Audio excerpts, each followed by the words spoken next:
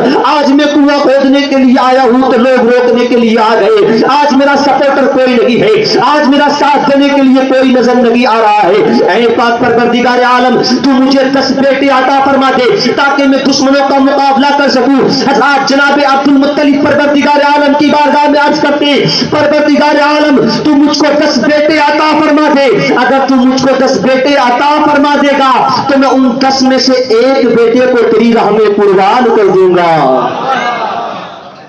ایک بیٹے کو تیری راہ میں قربان کر دوں گا. جناب عبد المطلب نے جب یہ دعا مانگی تو پروردگار عالم نے قبول فرما لی. پروردگار عالم نے قبول فرما لی. آپ کو 10 بیٹے عطا فرما دیے. ایک روایت میں ہے کہ 11 بیٹے عطا فرما دیے اور سب کے سب جوان ہوئے. جب سب بیٹے جوان ہو گئے تو پھر خواب نظر آیا, عبد المطلب تم نے وعدہ کیا تھا نا, تم نے نظر مانی تھی نا کہ ایک بیٹے کو اللہ کی راہ میں قربان کروں گا. اب وقت آ گیا ہے کہ ایک بیٹے کی قربانی دو. جناب عبد المطلب بیدار ہوئے اور بیدار کرنے کے بعد اپنے سارے بیٹوں بیدار ہونے کے بعد اپنے سارے بیٹوں کو جمع کیا اور جمع کرنے کے بعد کہا, میرے بیٹوں, میں نے خواب دیکھا ہے. میں نے بہت دنوں پہلے ایک منت مانی تھی. اب خواب میں مجھ سے کہا گیا ہے کہ وہ اپنی نظر پوری کرو. میں نے منت یہ مانی تھی کہ ایک بیٹے کی قربانی دوں گا. میرے بیٹوں, آج وہ وقت ہے کہ تم میں سے کسی ایک کو قربان کرنا ہوگا. بیٹے کیسے خوش وقت بیٹے تھے, بیٹے کیسے والد کے فرما بردار بیٹے تھے. تمام کے تمام نے ہاتھ کھڑے کر دیے, بابا میں بھی تیار ہوں, میں بھی تیار ہوں, میں بھی تیار ہوں. آج تو فون کاٹنے کے لیے تیار نہیں ہے بیٹا اپنے باپ کے کہنے سے. اگر بات چل رہی ہے فون پہ, والد کہنے لگے بیٹے مجھے اس کام کی ضرورت ہے, کہتے ہو رک جاؤ, دوست سے بات چل رہی ہے. اپنے سگے باپ کے کہنے پر فون کاٹنے تیار نہیں آج کے جوان. ایک بوڑھا باپ چارپائی پہ لیٹ کر ساری رات کھانس کھانس کے گزار دیتا ہے. جوان بیٹا قریب میں لیٹا ہوا ساری رات گانے سنتا رہا. ایک وقت توفیق نہیں ہوتی کہ اٹھ کر پوچھ لے میرے والد گرامی, سارے لوگ تو بستروں کی خوراک بن چکے ہیں لیکن تمہیں نیند نہیں آ رہی ہے, وجہ کیا ہے؟ ایک ماں کھانس کھانس کر رات گزار دیا کرتی ہے, بیٹھ کر رات گزار دیا کرتی ہے. جوان بیٹی کو توفیق نہیں ہوتی کہ اٹھ کر پوچھ لے, اے ماں تو وہ ماں ہے جب میں پریشان ہوتی تھی تو مجھے سینے سے لگا کر ساری رات بیٹھ کر گزار دیا کرتی تھی. آج تجھے نیند نہیں آ رہی ہے, وجہ کیا ہے؟ لیکن تمہیں تو صرف ایک ہی دھن ہے, موبائل. کوئی پب جی میں لگا پڑا ہے, کوئی فیس بک میں لگا پڑا ہے, کوئی واٹس ایپ میں لگا پڑا ہے اور پتہ نہیں کیا کیا خرافات. ساری رات پھر صبح کو سوتے رہیں گے 10 بجے تک, صبح کو سوتے رہیں گے. جناب عبد المطلب نے جب کہا کہ ایک کو قربان ہونا ہے تم میں سے تو سب کے سب آگے آئے. عبد المطلب کہتے ہیں نہیں ایسے نہیں, بلکہ سب کے نام کی پرچیاں بنائی جائیں گی اور پرچیوں میں سے پھر ایک پرچی اٹھائی جائے گی, جس کا نام آئے گا اس کو قربان کیا جائے گا. حضرات سب کے نام لکھ لیے گئے, پرچیاں ڈالی گئیں اور پھر جب پرچیوں میں سے ایک پرچی کو اٹھایا گیا تو جناب عبداللہ کا نام آتا ہے. جیسے ہی عبداللہ کا نام آیا جناب عبد المطلب قربان گاہ کی طرف لے کر جناب عبداللہ کو پڑھنے لگے. حضرات عبداللہ وہ ہے جو میرے نبی کے والد گرامی ہیں, جو میرے نبی کے والد گرامی ہیں. جب عبداللہ کو لے کر قربان گاہ کی طرف بڑھ رہے تھے تو سارے بھائی آگے کھڑے ہو گئے, ہاتھ جوڑ کر کہتے ہیں بابا عبداللہ کو نہ لے کر جاؤ, عبداللہ ہم میں سب سے زیادہ خوبصورت ہے, عبداللہ کو دیکھ کر ہی تو ہم کھانا کھایا کرتے ہیں, عبداللہ کو دیکھ کر ہی تو ہمارے بے قرار دلوں کو قرار ملا کرتا ہے, عبداللہ کو دیکھ کر ہی تو ہمارے بے چین دلوں کو چین ملا کرتا ہے. بابا عبداللہ کو نہ لے کر جاؤ.